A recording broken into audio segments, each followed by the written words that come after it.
ભરૂચ નગરપાલિકા ખાતે પ્રમુખ વિભૂતિ યાદવની અધ્યક્ષતામાં યોજાયેલી આ બેઠકમાં ₹197.38 કરોડના ખર્ચે અંદાજે રજૂ કરાયો છે. ગત વર્ષે નગર સેવા સદન દ્વારા ₹206 કરોડનું બજેટ રજૂ કરાયું હતું, જેની સરખામણીમાં આ વર્ષે બજેટનો વ્યાપક ઘટાડો આવ્યો છે. આઉટગ્રોથ વિસ્તારોમાં વિકાસને ધ્યાનમાં રાખીને બજેટના વ્યાપમાં વધારો આવ્યો છે. જો કે આગામી ચૂંટણીને ધ્યાનમાં રાખીને શાસક પક્ષે કોઈ મોટા બદલાવ કે નવા કરવેરા લાગુ કર્યા નથી.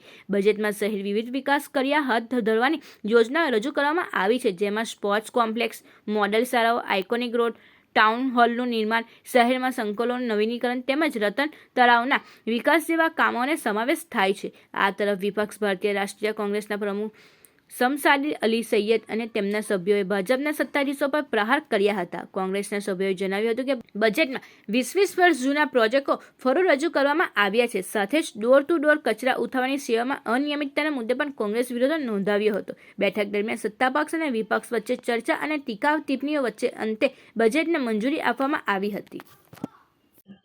નમસ્કાર. આજ રોજ ભરૂચ નગરપાલિકામાં 233.10 કરોડનું બજેટ રજૂ કરવામાં આવ્યું અને 37.71 કરોડનું પૂરણતારું બજેટ રજૂ કર્યું. આગામી દિવસોમાં ભરૂચ શહેરમાં સ્પોર્ટ કોમ્પ્લેક્સનું 2 મહિનામાં આપણે લોકાર્પણ કરીશું. મોડેલ ફાયર સ્ટેશન 1 મહિનાની અંદર આપણે એનું પણ લોકાર્પણ કરીશું. આઇકોનિક રોડ 5 બત્તીથી સ્ટેશન રોડથી 5 બત્તી અને 5 બત્તીથી શક્તિનાથ સુધી એ રોડનું પર આપણે 7-8 દિવસની અંદર એનું ખાતમુહૂર્ત કરીશું. ટાઉન હોલ જે આપણે મંજૂર થયો છે એનું પર 5-7 દિવસમાં એનું ખાતમુહૂર્ત કરીશું. મક્તમપુર આઉટગ્રોથ વિસ્તારમાં આપણને એની પર 8 કરોડની ગ્રાન્ટ મળી છે, એની માટે પણ આપણે 5-7 દિવસની અંદર જ એનું પર ખાતમુહૂર્ત કરીશું. ભરૂચ શહેરમાં દરેક મોટે ભાગેના બધા સર્કલોનું પણ ડેવલપમેન્ટ થયું છે અને જે સર્કલ બાકી છે એનું પણ આપણે આયોજન કરીને એને પણ ડેવલપમેન્ટ માટે મૂકીશું. બીજું કે આપણું મુખ્ય કામ રતન તળાવ, એ રતન તળાવ માટે પણ આપણે પૂરતો પ્રયત્ન કર્યો છે અને કામ ચાલુ જ છે અને આગળ પણ આપણે પ્રયત્ન કરીશું કે આપણું રતન તળાવ ખૂબ સરસ અને સારી રીતે બને અને પબ્લિકને યોગ્ય રીતે ઉપયોગ થાય એ રીતે તમામ કામને આપણે આયોજન કર્યું છે. અને શહેરમાં આંતરિક ગલીઓના કામ પણ ટૂંક જ સમયમાં શરૂ થશે અને એ કામ પણ જલ્દીથી પૂર્ણ થાય એવી અમે આશા રાખીએ છીએ. અને આજની આ સામાન્ય સભા અમે શાંતિથી પૂરી થઈ છે. આજની સભામાં બજેટ કરતા વધારે ચર્ચા ડોર ટુ ડોરની, તો અનેક આક્ષેપ પણ લગાવ્યા છે કે ભાઈબંધી છે ડોર ટુ ડોરના. તે તદ્દન ખોટું છે અને અમે એ લોકોના આક્ષેપો પહેલા જ અમે પગલાં લીધા છે. કારોબારી મુખ્ય અધિકારી સાથે વાત કરીને એ ડોર ટુ ડોરને આપણે ટેન્ડર રદ કરીને નવું ટેન્ડર જ્યાં સુધી ન થાય ત્યાં સુધી આપણે એમને રાખવા પડે, નહીં તો વધુ મુશ્કેલી થાય. એ ટેન્ડર થશે એટલે તરત જ આપણે નવા કોન્ટ્રાક્ટરને કામ સોંપીશું. ભરૂચ નગરપાલિકાની આજરોજ બજેટલક્ષી સામાન્ય સભા યોજાઈ હતી. ખાસ કરીને જે દર વર્ષોથી કહી શકાય કે ભારતીય જનતા પાર્ટીનું નગરપાલિકામાં શાસન હોય અને દર વર્ષે બજેટ રજૂ કરવાનું હોય અને બજેટના અંદર એ જ કેસેટો વાગે દર વર્ષે. એટલે તમે શહેરના પ્રજા જાણે જ છે કે એવા પ્રોજેક્ટો કે જે આજે 20 વર્ષથી એ પ્રોજેક્ટ બજેટમાં આવતા હતા, એમાંથી માંડ થોડા ઘણા પ્રોજેક્ટ કંઈક એમણે શરૂઆત કરેલી છે એ પણ પૂર્ણ થયા નથી.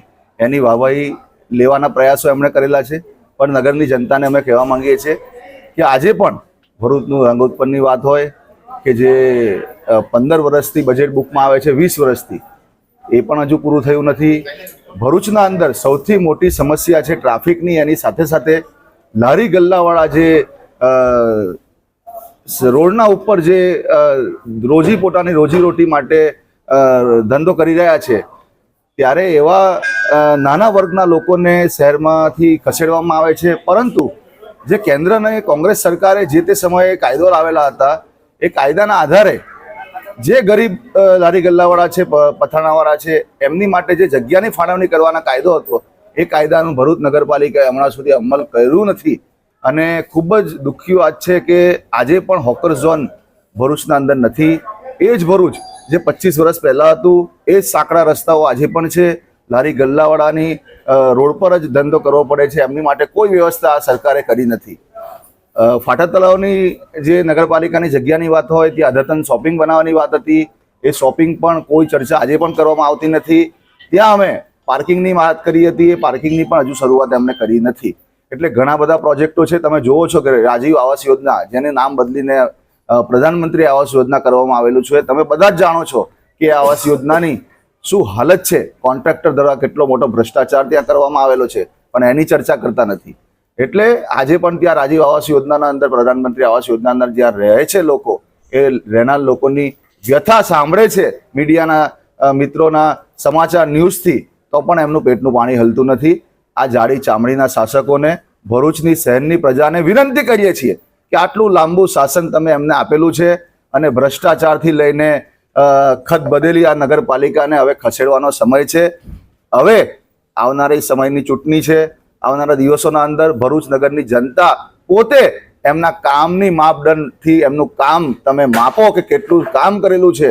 નાના પ્રશ્નો જે ડોર ટુ ડોરની સેવા હોય એ બધી આજે તમે જુઓ છો કે કેટલી બૂમાબૂમ છે.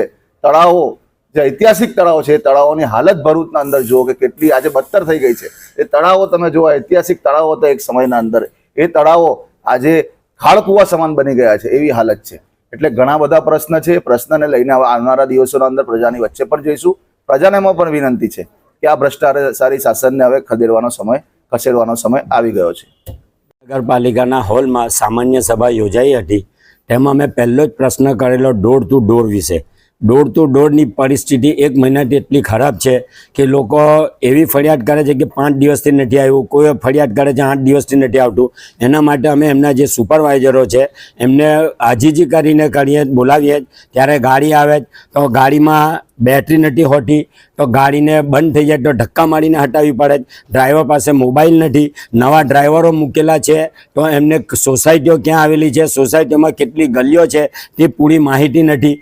એટલે આ ડોર ટુ ડોર બિલકુલ ખરાબ પરિસ્થિતિમાં આવી ગયેલી છે અને લોકવાયકા એવી ચાલી રહેલી છે કે નગરપાલિકામાં જે ડોર ટુ ડોરની એજન્સીના માલિક છે એ કોઈ ભાજપના મોટા માથાના મળેલા છે. એટલે આ લોકોથી તેમના ઉપર પ્રેશર થતું નથી. બાકી ખરી રીતે જોવા જાય તો જેટલી ફરિયાદો આવે એટલી ફરિયાદોને ધ્યાનમાં લઈને પેનલ્ટીના રૂપે એમના પૈસા કાપવા જોઈએ, પણ આ પરિસ્થિતિ થતી નથી. અને વારંવાર ફરિયાદ કરવા છતાં અધિકારીઓ એ બાબતે ધ્યાન આપતા નથી અને લોકો ત્રાહિમામ પુકારી રહેલા છે ડોર ટુ ડોરની સર્વિસ વિશે.